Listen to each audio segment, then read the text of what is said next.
Before we start this show, just a word from our sponsor, 20 by 20 Apparel. Founded in 2015, 20 by 20 Apparel brings original tributes to pro wrestling's classic arenas, moments, and events. They look to spotlight the bloopers, bleeps, and body slams along with the biggest, smallest, strangest, and strongest that pro wrestling has had to offer. Along with their awesome line of pro wrestling apparel, they do offer many services. In the world of wrestling, there are hundreds of shirts, promotions, flyers, social media accounts, and ads. Don't get lost in the sea of parody shirts and display fonts. They can provide professional graphic design services at a reasonable price.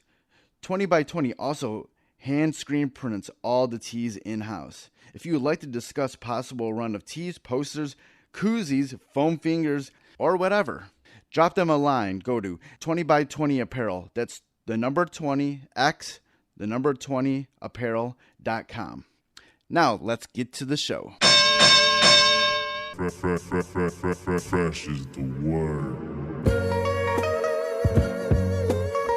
I'm Jim Duggan, got long wood for plenty hoes. I keep it fresher than fresh, but you already know. You suckers bummy, I'm money, I got a ton of flows. My weed loud like a motherfucking thunder roll. Your shit quiet like you ballin' on a budget though. We see your kicks and we laugh and yellin' what are those. You see me shining like a suit on puffy. You know my grindin' shit is too strong, buddy. That's why the dude call money. I be stuntin' like it's nothing at all.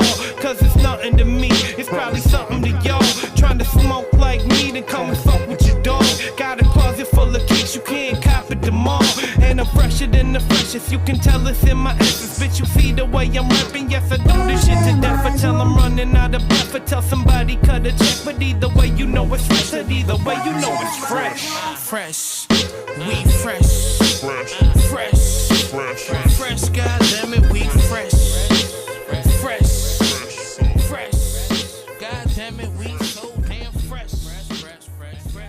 Welcome to the Fresh is the Word podcast. I'm your host, Kelly K. Fresh Frazier.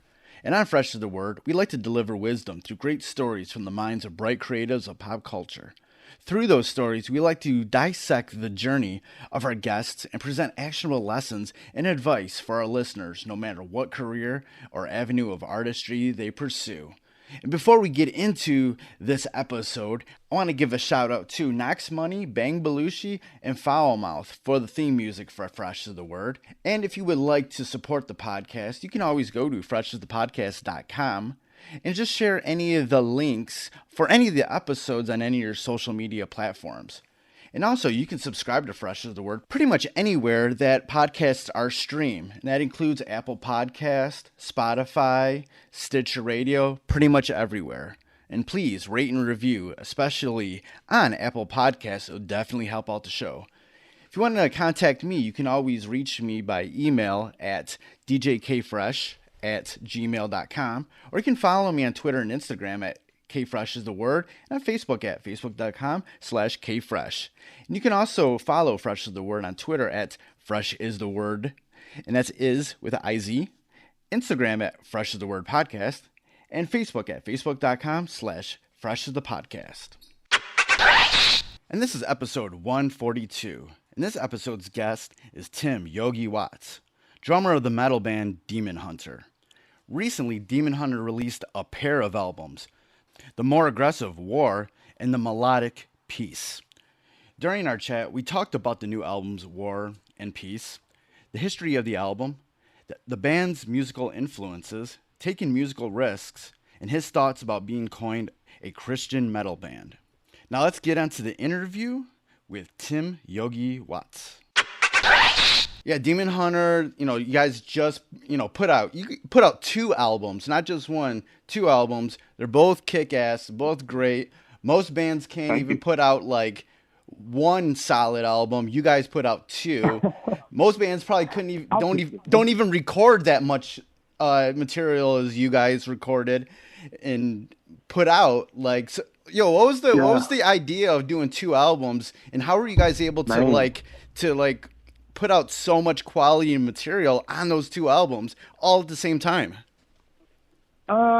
Well, the idea for the two albums came straight from Mr. Clark himself, Mr. Ryan Clark. We had been talking about it for man, I guess like the last 3 records, it's come up at some point like, hey, we should do either 2 albums at the same time or a double album or something. At first it was a double album idea, but then for some reason there was a streak of bands in our genre that decided to do that, and just bands in general. And so we kind of decided like, okay, well, a double album, it's been done before, but 2 albums that are completely separate from each other, that are completely different from one another, that could be honestly, I think this is the first time you could almost say a band's ever put out 2 albums that could be released.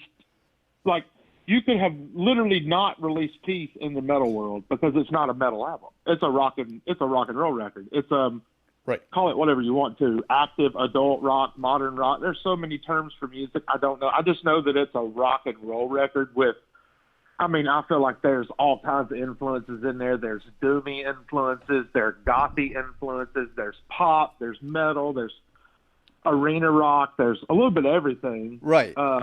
But then War is like, that's a metal record. That's, Spotify metal, iTunes metal. If you were to go to a record store 10 years ago, it'd be in the metal section. But I think maybe that is the thing we're most proud of, is being able to put out 2 records that are distinctly different, yet still they're able to be looked at as like, not a concept record at all. That's the thing, is it's not that. And I think that's why Ryan decided to maybe ultimately release them as 2 different records, because I think double albums and stuff like that works like, I think special releases like that work when there's a special theme. Like, is it a double album? Is it a story? Is it you know what I'm saying? Right. So I think that since it wasn't that, since we really just, the only theme of the whole thing is that we wanted to, all the Demon Hunter songs in the past that are the most requested or listened to on Apple, Spotify, all that stuff, most requested shows, a lot of people's favorite songs tend to be some of Demon Hunter's more radio-friendly, like rock-type songs. So we wanted to do a full record of that and showcase that Ryan and Patrick are really great songwriters, not just metal songwriters, but actual just really great rock and roll songwriters. Both of them are. Right. They've both proven it with other things too as well, but I think everybody in the band has been wanting to do that for a long time, because a lot of us aren't even really influenced by metal primarily, if that makes sense. Right. I'd say the only person in the band that's like maybe straight metal from the top get-go, like that's going to be their default always, maybe Jeremiah. But outside of that, like the other 4 of us, you got a couple punk rock dudes, you got, Ryan is like new wave, Depeche Mode, like kind of that kind of thing. Patrick is more like pop, like super pop, almost like dance, EDM, but not like quite that far. But he loves pop music.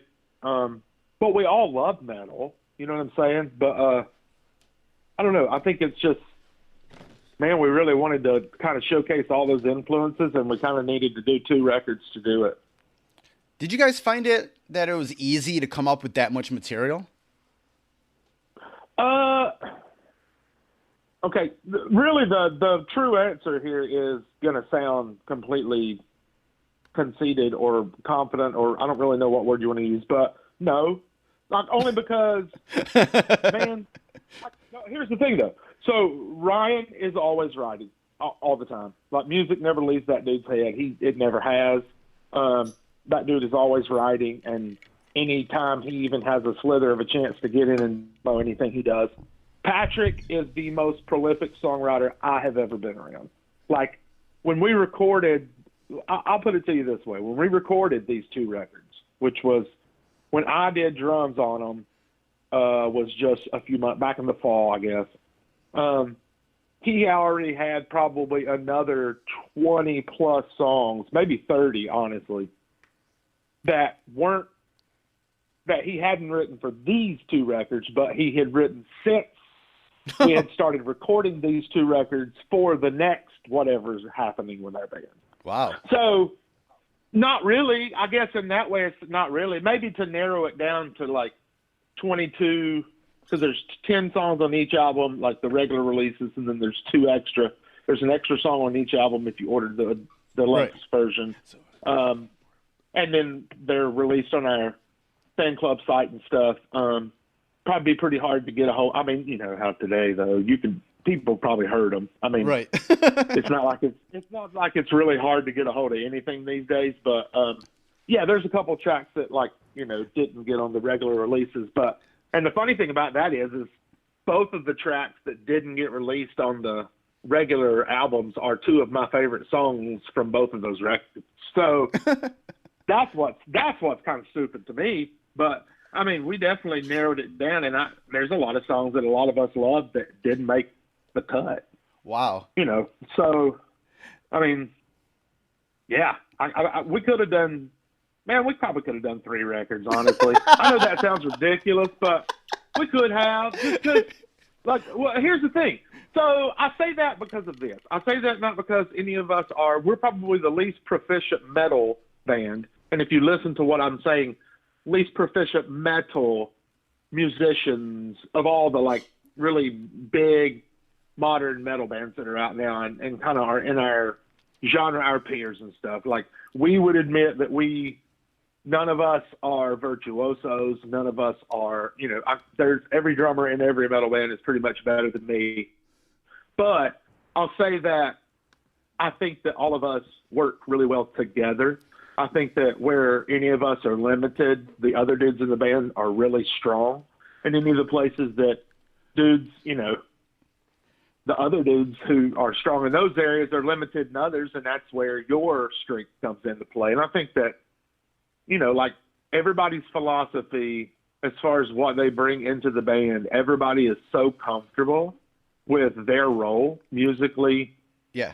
And beyond that, but definitely musically, that when you get to that point and you've all played together a long time, and not just played together, but we've all been in each other's weddings, man. We were all there for each other at the hospital when our kids were born. We've all been there at churches when we've had loved ones pass away. We have all been in hospitals when our kids had tumors in their heads. We've all been, at each other's, they were all, Jeremiah was the first person to drive up to my apartment when it burned to the ground with a truck and a flatbed trailer to try to get whatever we could. I say all that to say, when you make music together that way, when you are friends together that way, it's not hard to do something you love to do. Right. So, it always trips me out when dudes make it, sound like being in a band is writing music is so hard. The creative process is so hard. And it's no, it's not. If it is, maybe you're doing something wrong. Maybe you're either doing it, for the wrong reason or with the wrong group of people or right. I don't know. I just feel like that everybody loves being in this band. Everybody loves being in this band together. We all love making music together. We're all fans of each other. I mean, it's I could tell you the story of even how we're friends and admire each other's, musical talents and stuff. And it's it's kind of just weird. We all have this big bromance with each other, but it's awesome. I mean, it's I think it shows up when you make a piece of music or 2 pieces of art like we did, and they come out and sounded like they did. Right. I think that it's evident that there's a cohesiveness there. You know what I'm saying? And I'm not saying we're the best band in the world, but I think we put out 2 really great records. I think they're both really, really good records. So we're definitely proud of it for sure. So you guys are a well-oiled team instead of having a team with a big superstar that kind of hogs the attention or has the whole team on its back, basically. But yeah, well, I mean, even a superstar. I mean, we have a superstar. Ryan Clark is a superstar. Ryan Clark is the brains behind the whole thing. He always has been from the inception of the band. All of us has come along now. I think he would tell you, and he would be proud to tell you that the band today probably exists as more of a team /unit/ a bunch of working parts working together to form this really cool machine than it ever has been before.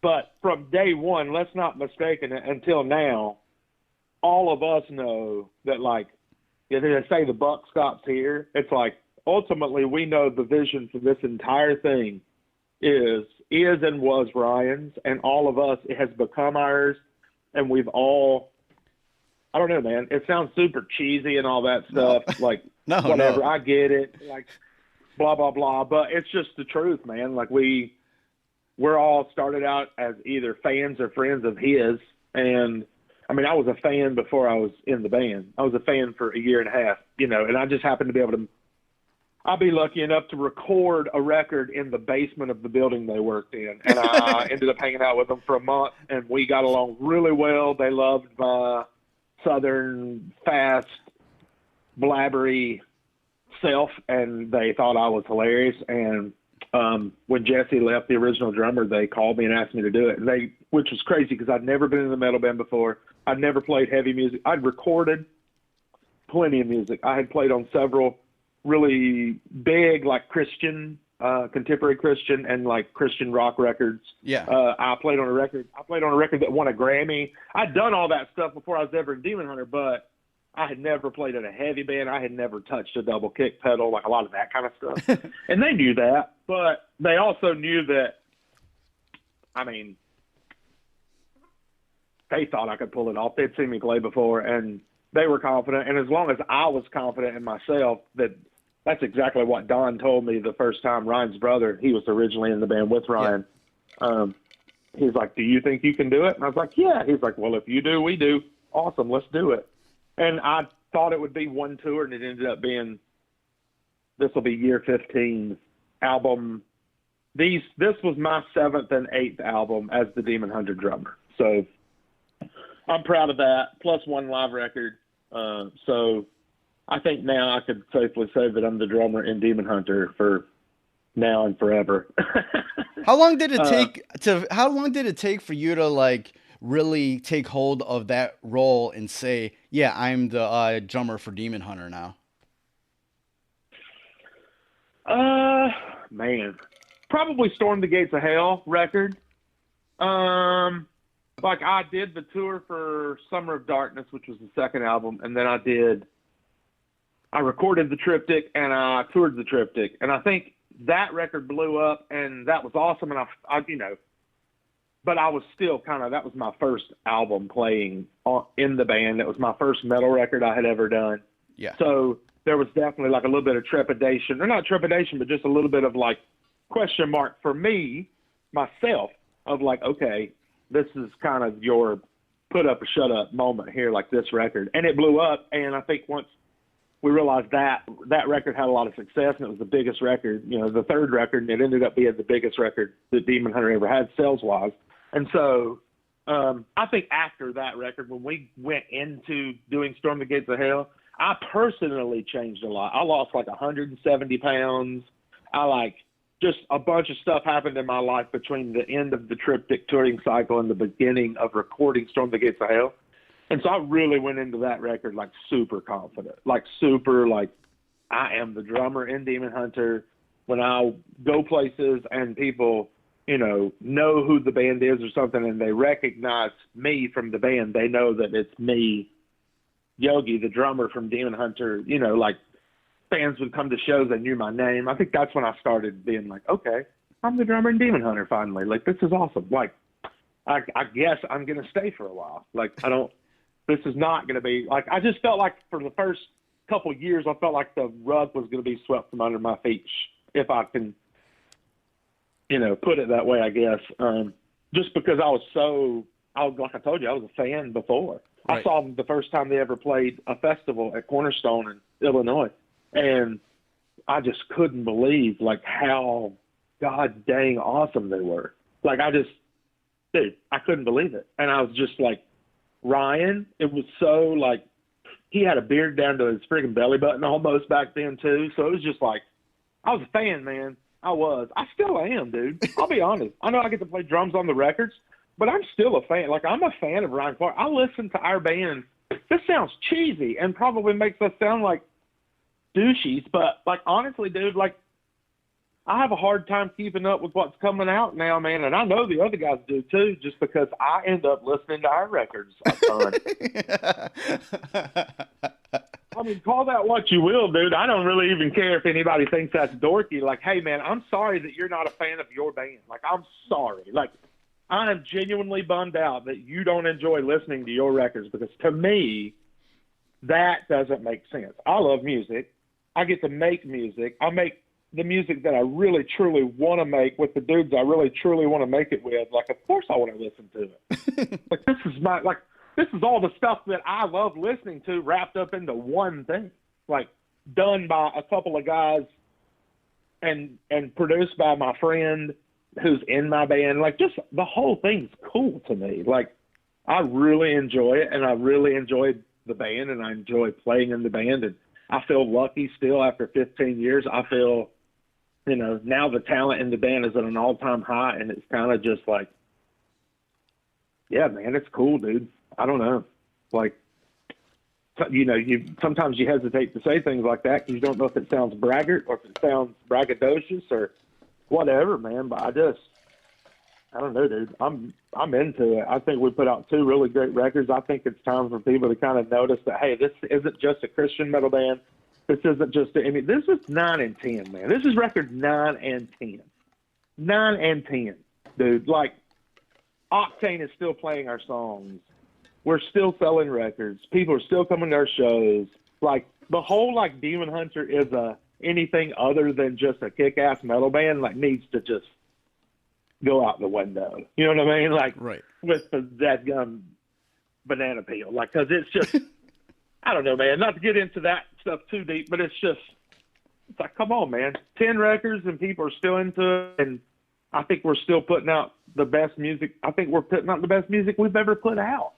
And it's year number 17. So, 18. I'm sorry. I started in 2001. But yeah, dude. I mean, I'm excited. I couldn't be more excited for people to hear these records, and I hope that people listen. I hope they give it a chance, and I think if you do, that you'll enjoy it. Right. With you know, this band being Ryan's pretty much baby, and everybody having all these different influences, you know, how does that kind of go into the making of this music? You know, why do all these influences that everybody has, you know, how does it change the band, you know, and why is this even, you know, why is Demon Hunter even a metal band to begin with, do you think? Yeah. I think probably because, I mean, it was 17 years ago. I think that when the band started, Don and Ryan, it was the brothers, it was their vision, and they really kind of, like, at that point, man, I think they had started to get frustrated. There was a time there, like in that late 90s, early 2000s, where actual metal had kind of just gone away, right? You had Slipknot maybe, but it's more the new metal type stuff that was going on. Yeah, like big, new metal and stuff, but big commercial, like Metallica, Megadeth, Pantera metal was not, like, non-existent, like in those late 90s kind of. And so I think when they started the band, like, they just wanted to, that's what they loved, that's what they were missing from the scene at the time, and nobody else was seemingly going to do it, especially in, like, the scene that those guys and all of us kind of grew up in, and the kind of that, you know, Christian slanted scene. Like, there definitely was no band doing that. There was no Slipknot-y, Pantera-ish, anything that was real true metal happening in that scene at that point in time. Living Sacrifice was like the only thing going, but they were even in a bit of a lull at that point and had kind of taken some time off. Bruce was having kids. And so, I mean, I think when they started, that's why it was a metal band, is because of that. That's why. And I think over the course of all these years later, I think that now these 2 records were almost, I guess it was kind of a statement, like, not that you're insinuating anything, but it's kind of that it's almost that statement, which is, hey, we're not just a metal band. Like, yeah, we love metal. Yeah, we have a lot of metal influences, but we have all these other things that we are influenced by, versed in, have toured and traveled and done things in. I've been all over the country playing in pop bands. Patrick and I were in a country band for 5 years and went all over the country. I mean, we've all done other things, and we wanted to try to bring as much of that stuff that would make sense.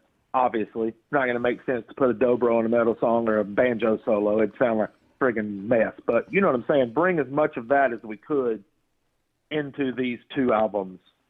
And I think Ryan was ready for that to happen and kind of say, hey, guys, let's showcase our influences. Let's showcase how far we can go, like how broad we can be. Like Ash on the War record, it's super heavy, super fast. That's thrash. If you say that's not thrash, then you're just being like one of those nose up, like, you know, types that nobody likes. They sit behind a keyboard and call everything, it's not metal, you suck, it's not metal. Meanwhile, they're sucking on a Mountain Dew Code Red, listening to the newest, you know, Insane Clown Posse and playing first-person shooter. You know what I'm saying? Like, so I just, like, I think it's just, like, trying to prove all of those, not prove those people wrong, but just go, hey, man, this speaks for itself.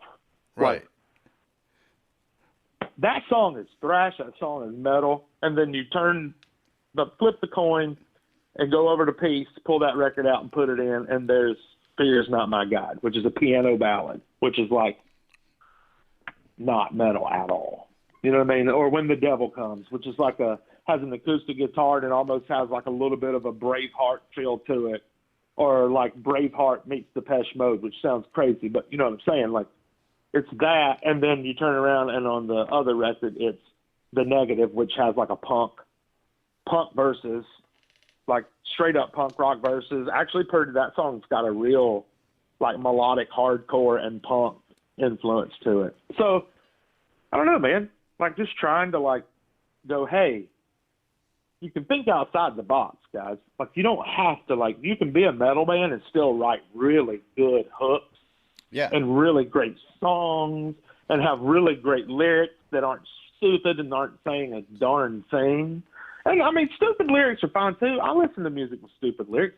If you're okay writing stupid lyrics, it's fine. If you want to talk about iPads and stuff in your music, then I guess that's okay. But, like, there's a place for all of that, man. But there's also can be a place for a really broadly influenced heavy rock / metal / pop metal / arena rock band full of a bunch of guys who just want to kind of try to like make the best pieces of music they can. Right. Over the past few years, there's been a lot of heavy bands that have been trying to, you know, show their diversity, you know, taking risks. Sometimes it works. Sometimes it doesn't, you know. Sometimes they get love for it. Sometimes they get backlash for it. You know, how do you guys feel like you were able to really show that diversity on these albums while keeping it authentic and having your fans still be on board for it? I think you said it. You answered the question within the question. You said the word authentic, and that's literally just that's the word. That's how. Yeah. It's because it's an authentic representation of our influences. It's an authentic representation of our hearts, where we're at as human beings, where we're at as men, as husbands and fathers. These influencers are real.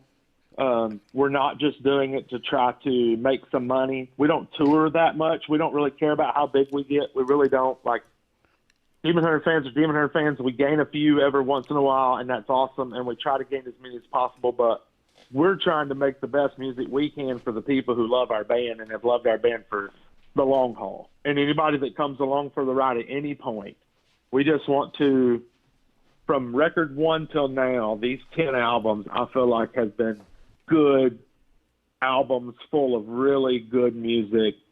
And it's honest, it's earnest, whatever adjective you want to use.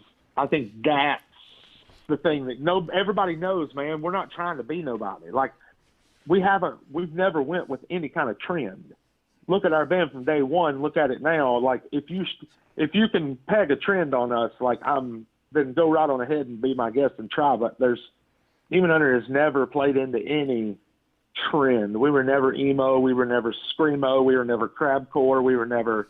I mean, even when like a few years ago when thrash, like 3 or 4 years ago when thrash was like really hip for a few minutes, we were never that. You know, we were never tough guy hardcore. We were never none of that. We have influences, and I think there are bands that were that or have been that we've all loved and have been influenced by, and I think that all shows up in our music. But Demon Hunter never just did one of those things. You know what I'm saying? And I think it's because we just decided to be ourselves from the get-go.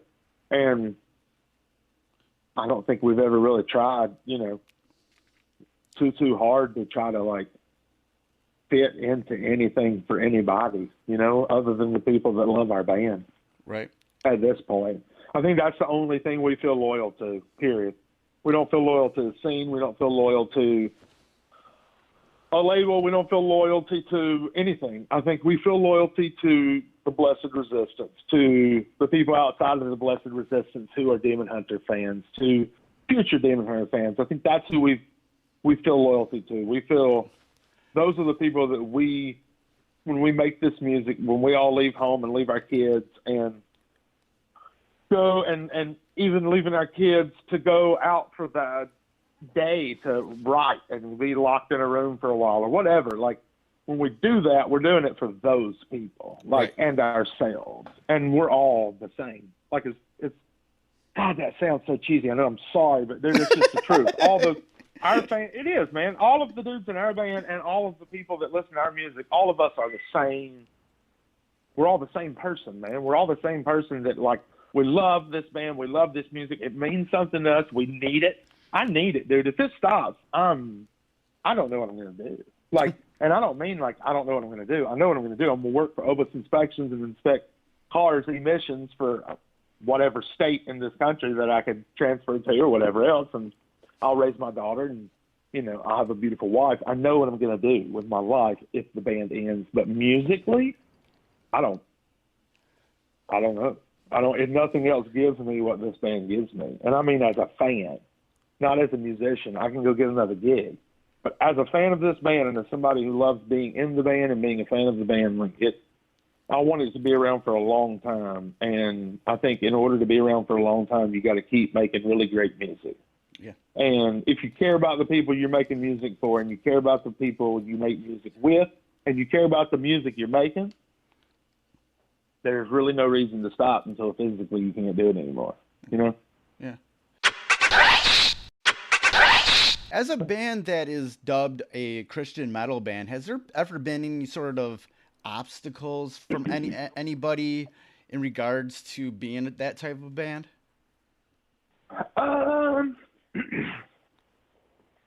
Man, the obvious answer, I think, probably is yeah, just because Christian and metal don't really, those aren't two words that are particularly synonymous with one another. And right. Even when they were or have been in the past, Stryper, which is my favorite band of all time, I have a Stryper tattoo on my neck. So anything I say about them is not negative whatsoever. But what I'm saying is people kind of thought they were hokey back in the day, which they thought 80s metal in general was hokey, but they did the yellow and black and the spandex and threw Bibles to people. And yeah, I thought it was awesome, but, like, you know, a lot of people, and I get why people think that's kind of a whatever, because, I mean, it's a whatever. I mean, I get it. You know, I can get why people would think it was cheesy, and I can get why people would think it was awesome, but I kind of land somewhere in the middle. But I love that band, and I think that a band like that probably had more hurdles than we have had now, because it's just more accepted now, kind of. Right. But we definitely have had them. But I think we've had more of them with Christians than we have with people who aren't Christian, if that makes sense. Yeah. Yeah. I think we've had more hurdles in the Christian world than we have in the...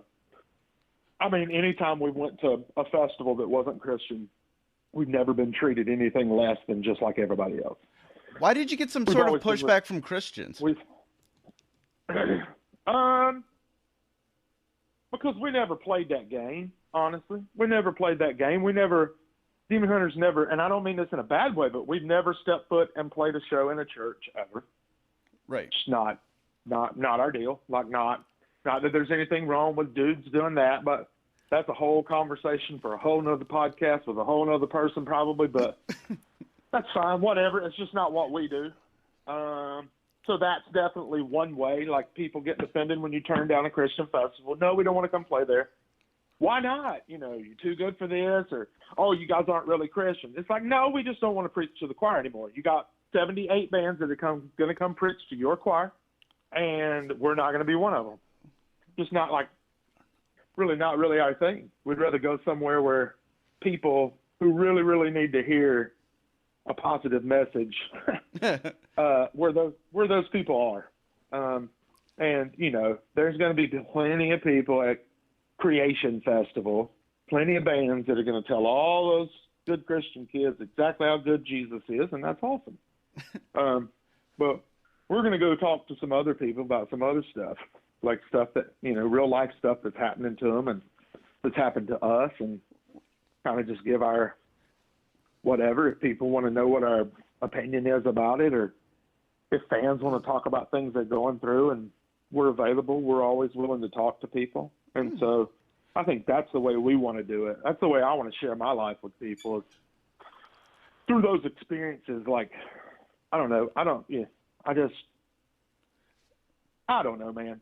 It's obstacles for sure, but I think any band's going to have them in general. And then when you marry a couple things that are like oxymoronic, like Christian and metal, it's kind of like you're asking for problems anyway. So you can't really bitch about it when you get them. You know what I mean? Right. That's the way I look at it. Like, right. And when I listen to you guys, you know, you guys don't come off of like a band that's preachy in any way. Like, how do you feel like the role of Christianity? What's that role in the band? Do you feel? Christianity, like, where does it play in the band? Yeah. I think that essentially it boils down to Ryan Clark writes all of the lyrics, and Ryan believes in. We all believe in a creator. We all believe in God. We all believe in Jesus. We believe that the man Jesus existed. But outside of that, like, I don't know how far into what people would call modern day Christianity even any of us are, and that might be a controversial statement. I hope our manager doesn't get mad at me for saying that, but I just mean, like, I don't know how locked into like traditional Christianity, churchy, modern day Christianity any of us are, but we're definitely believers. We're definitely, dudes who believe in loving people.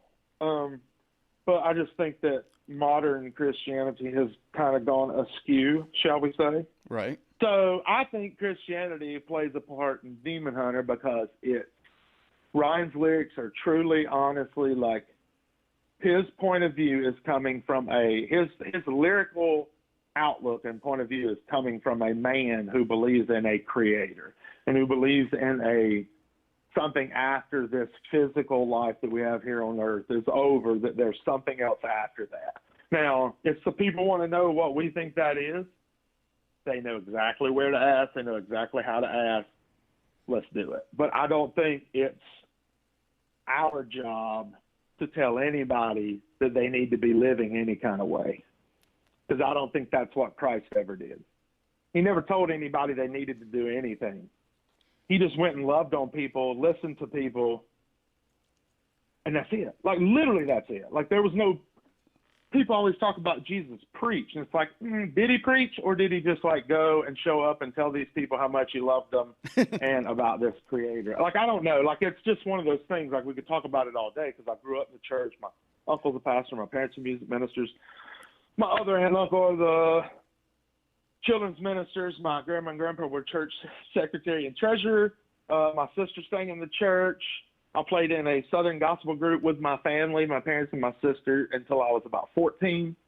So, That's all I ever knew for a long time, bud. And it's I still have a really great relationship with my creator, but I'm really glad that he gave me the outlet of Demon Hunter to get my message of love out to other human beings. Right. I'll say that.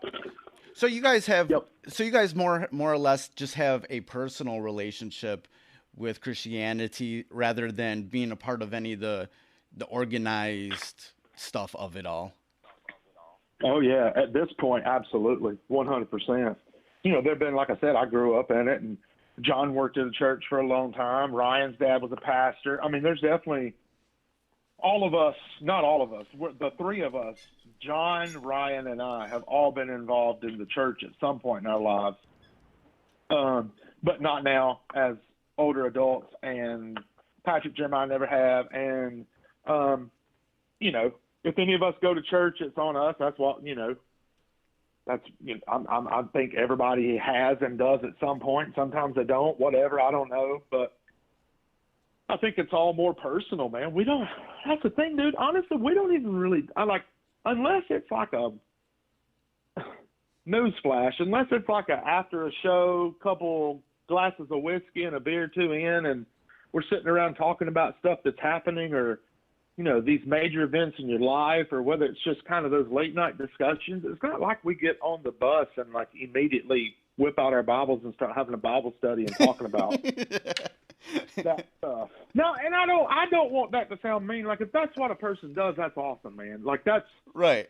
whatever it takes for you to stay disciplined and stay compassionate.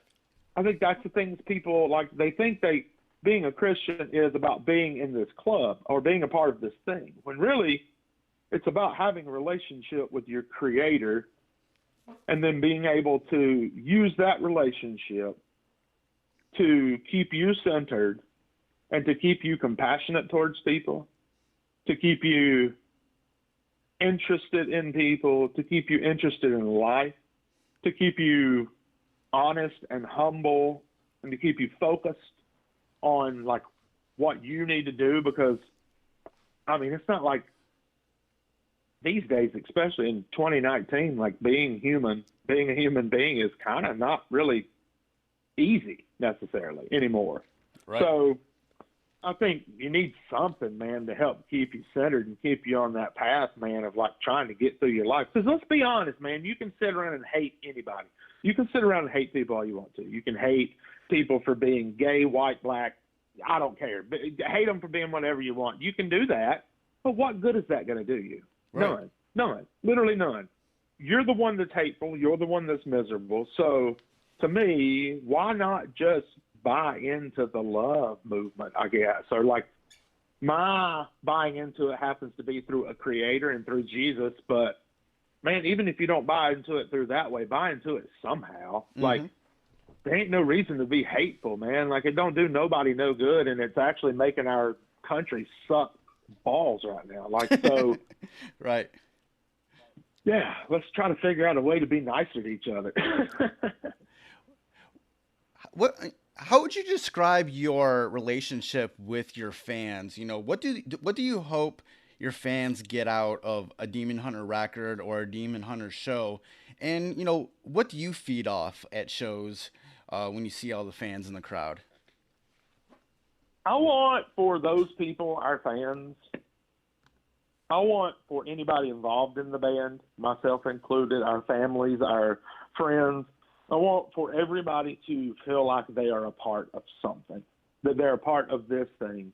And if they don't have anything else that they feel like they're a part of, if they don't have any other family or job or anything that they really feel connected to, a church family, whatever that is, a gang of dudes you hang out with, a beard gang, any of that, whatever, I don't care. Like, if people feel like they don't have anything else to kind of hold on to and feel a part of, I want them to know that, like, this band is that thing. The guys in this band, it all means a lot to us. We want to keep making music. Music is, to me, the most important thing the single most important thing for me in my life is music, and it connects me to the other things that are important to me. Most of the time when I'm having a connection with my creator, it's through music. It's either listening to music or performing music or making music. I met my wife because of music. My family played music. Yeah, man. So like music to me is like the most important connection, period. So I think like just making people feel connected, man, like that they're a part of something. Yeah, I think that's it. I think it's just that, like, if you can find a connection with our music and it makes you feel like, yep, you know, I get it, man. Like, I love these dudes. Like, they're just like me, dude. Like, whatever. I think that that's like the most you can really hope for. I know that's not, you know, practical in every situation, or maybe even not the norm for every person who listens to our band. I'm sure there are people who listen to our band just because they like our music and it's cool. But I would hope that the majority of people that listen to our band a lot and love our band are that they're getting more out of it than just those guys write some killer riffs and some cool drum parts. You know what I mean? Right. What's some of the things that you hear from your fans? You know, what's the comments? What's the questions that they ask? Oh my God, dude. Everything. I know that sounds broad. Everything, literally everything. I've heard every question you could possibly imagine. I've heard from because I'm a believer in that there are no dumb questions. Not everybody in our band believes that, I'm sure. But I believe that. There's only dumb people who ask questions. The question itself is not dumb, but that doesn't make you dumb, or doesn't make you not dumb for asking it. You know what I'm saying? But no, there aren't any bad questions, man. And I've heard them all. I would say the only ones that are like, that you ever are just like, or when it like people like, because of that connection we were just talking about, dude, sometimes it's hard for people who don't really know you other than just through your music or what they see online, maybe. Sometimes they want to know more. And sometimes it's hard for you to maybe draw the line somewhere. Right. You know what I mean? Yeah. So I think that's probably, I would hate to really, you know, pull anybody's pants down in front of a group of people. So I don't really necessarily like gonna say any of those questions, but you can imagine like all of the like crazy, like really personal questions, not like weirdo questions or like perverted questions, but just like really personal stuff about your life that you're just like, yeah, I don't know how comfortable I feel talking about this, but right. You know, I also know that, you know, we've connected musically, and like I don't want to hurt your feelings, and so I end up answering the darn questions most of the time, to be honest with you, just because it's like, what's it gonna matter, dude? I mean, people want to know this stuff. It's like, for a long time I didn't answer questions, and I felt real weird about signing stuff after shows. The first like maybe 3 or 4 years I was in Demon Hunter, because I think it was like that false humility thing. Like, if I say that I think this is cool, that I like this, and that means that I'm a conceited douchebag who loves having praise heaped on him. And I actually realized like that's not it at all. It's just that in 1988, if I had went to see Stryper play, yeah, and Robert Sweet or Matthew Sweet would have taken the time to stand and talk to me and answer my questions and go on with me like I was just one of their buddies, that would have meant the absolute world to me. If they would have just signed something and give it to me, if he would have signed his towel from stage or his drumstick or something, right, I would have just lost it, dude. And that's when you realize, oh yeah, this moment isn't about me. This moment isn't about that this person is heaping this praise on me or loves me or adores me or my band. This is about like the feeling that person's going to get because of the connections they've made with the music. They love the band. I know it. I had it with bands back in the day when I was a kid. And I know that when this kid goes home, this is what he's going to think about for like the next week. Right. He's going right. to tell all his friends that he talked to the dude from Demon Hunter for like 10 minutes in the parking lot, and he was so badass, and he gave me his drum gloves and shit like that. And it's like, well, that's why I want to do this. That's why I want to sit here and talk to every single one of you crazy sons of guns who drove all this way to see us, a band that tours once every year and a half, and you still buy our stuff, and I owe it to you guys to answer your personal questions. I don't know. Like, that's the way I kind of feel about it. You know what I mean? Right. Yeah, and I think sometimes people don't even know what to ask. So an Oh, yeah. awkward question just comes out. Yeah, and I think that's why you end up getting sometimes like bad questions, shall we say, is just because they don't know what to ask. They don't know where the line is either. They don't know any more than you do, Right. and they don't want to cross the line, but then they want to know something, so they're like trying to like figure out like, and it's funny, dude, just the stuff people say in general or the way they act when they come up to you, because you're just like, if you had any clue, me, just Yogi, like the kind of numbnuts that Yogi Watts is, like I said, I work for a company called Opus Inspections. We inspect cars. Like if you live in a state where you have to have an emissions test, Right. like I work for that company, the company that does that. It's a company it's a national company, and they get contracted and hired out by all these states and cities and stuff to come do emissions. So I work for that company, and it's like, you know, that's cool and all, but I really love being in Demon Hunter, man. And I really love like I don't know, dude. I still got to come back and do that. So like, I can't really get that big of a head. It's like, even if I'm playing in front of 1,000 people that paid money to see my band play, and they think we're the best thing ever, and I sign autographs for 4 hours, that's where Daddy gets to come back home to on Monday. You know what I'm saying, dude? Right. So like, at that point, like, you can't really get too big of a head about it, man, because I'm working a job just like the dudes who come see me on the weekends are working.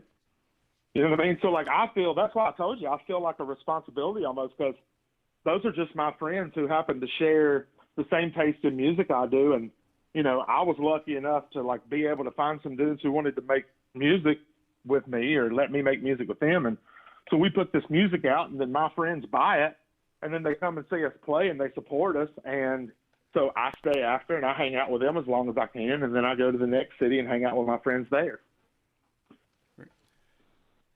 I always like to ask this question in all my interviews. What would be a nugget of advice that you could take from your life or career that anybody listening to this interview, doesn't matter what avenue of artistry that they're in, could sort of project into their own life?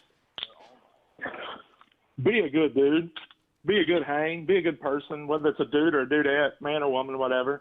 Like, be a good hang. Like, be a fun person to be around. Be a happy person and a positive person, because that's the only reason I got that Demon Hunter gig. The only reason. Dude, I was so unqualified. Like, I mean, for that band. And the thing is that band was hot to trot. Like, it was like second record. The first record blew up. Nobody knew that they were coming, and they all of a sudden exploded onto the scene, and everybody was into it. And it blew up real fast. And, like, there's so many drummers who would have given their right arm to be in that band at that time. And those dudes chose me. And so I would say that, like, good things happen to good folks, man. Like, and that's just true. You can be as talented as the day is long, but if you suck to hang out with, you ain't going to make it for more than a tour with somebody. You know what I'm saying? Right. There's a reason a lot of bands have turnover. There's a reason you see a lot of different faces in a lot of bands a lot of the time. And that's usually when you can tell, like, oh, there's somebody in that band that's really difficult to work with. You know what I mean? Right.